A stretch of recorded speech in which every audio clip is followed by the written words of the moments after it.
Sebagian orang masuk ke tahun 2021 dengan perasaan cemas karena pandemi corona yang masih melanda. Sebagian orang ada yang sudah mulai cuek dengan situasi corona yang terjadi. Saudara, bagaimanakah seharusnya sikap kita sebagai orang percaya menghadapi situasi-situasi sulit yang tidak mampu kita kendalikan? Bolehkah kita tetap berharap kuat di dalam iman? Ataukah kita harus pasrah dan berserah selama kita masih tetap melangkah bersama dengan Tuhan? Bagaimana saudara kita menyeimbangkan antara harapan dan menghadapi realita yang terjadi? Saudara yang terkasih dalam Tuhan, Yeremia pasal 29 ayat yang ke-11 seringkali dibacakan bagi setiap kita untuk mengingatkan kita bahwa Tuhan punya rancangan yang baik dalam hidup kita dan akan terus menolong, memimpin, menyertai kita dalam segala situasi. Firman Tuhan berkata dalam Yeremia pasal 29 ayat yang ke-11, "Sebab aku ini mengetahui rancangan-rancangan apa yang ada padaku mengenai kamu. Demikianlah firman Tuhan, yaitu rancangan damai sejahtera dan bukan rancangan kecelakaan, untuk memberikan kepadamu hari depan yang penuh harapan." Saudara, firman Tuhan ini tidak bisa kita lepaskan dari konteks. Dan saya mengajak kita untuk kita memahami konteksnya supaya kita mengerti apa pesan yang disampaikan dari ayat firman Tuhan ini.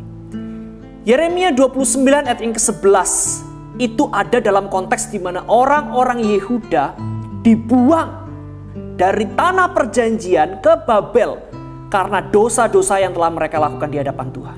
Tetapi saudara, ada nabi-nabi palsu yang tidak ikhlas, tidak rela dengan berita itu. Mereka menyampaikan tidak mungkin Tuhan menghukum.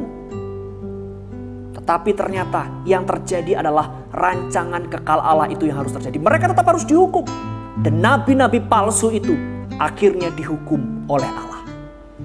Saudara yang terkasih dalam Tuhan, Yeremia pasal 29 ayat ke-11 ini bukan ayat untuk memotivasi kita. Ketika kita sedang mengalami kegagalan, ketika kita sedang mengalami kekecewaan, ketika kita sedang mengalami hal-hal hari-hari yang buruk dalam hidup kita, kita dimotivasi bahwa di dalam Allah yang menyertai kehidupan kita ada harapan. Saudara, tidak seperti itu makna dari Yeremia 29 ayat 11 ini. Karena Yeremia 29 ayat 11 ini disampaikan sebagai sebuah berita agar orang-orang Yehuda taat dan merendahkan diri kepada Tuhan.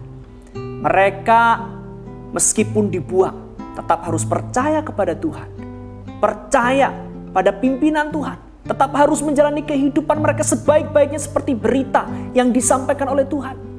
Bekerja dengan baik, bahkan berdoa bagi bangsa Babel. Karena itu yang Tuhan kehendaki.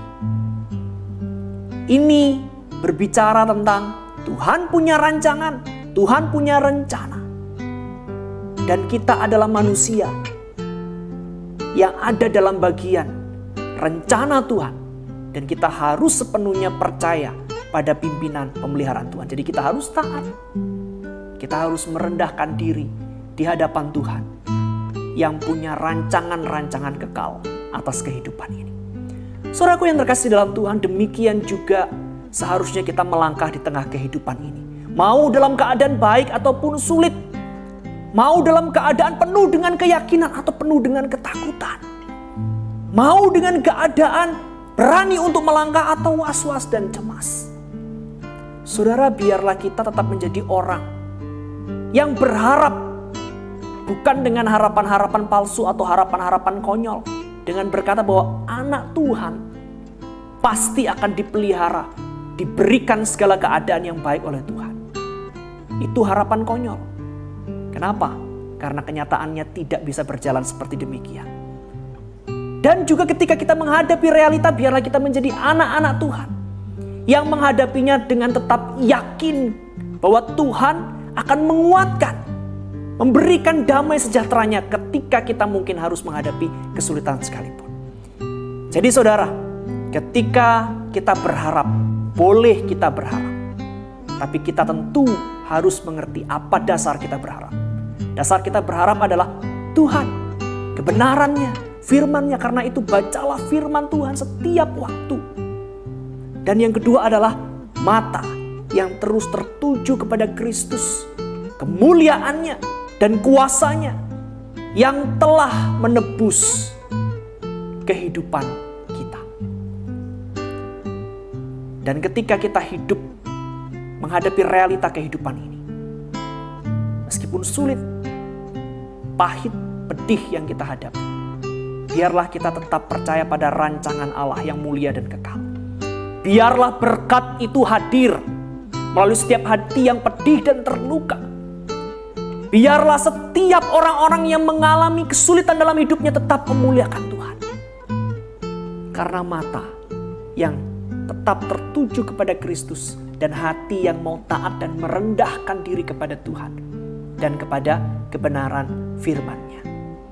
Kiranya kita dimampukan, kiranya kita dikuatkan, kiranya kita dipimpin untuk tetap menjadi anak-anak Tuhan yang mampu menjalani kehidupan kita di perjalanan tahun ini dengan berharap kepada Tuhan melalui kebenaran firman-Nya, serta mampu untuk menghadapi realita yang harus kita jalani dalam hidup ini dengan tetap percaya bahwa Allah hadir, memelihara, memberi damai sejahtera dalam kehidupan kita. Tuhan Yesus memberkati.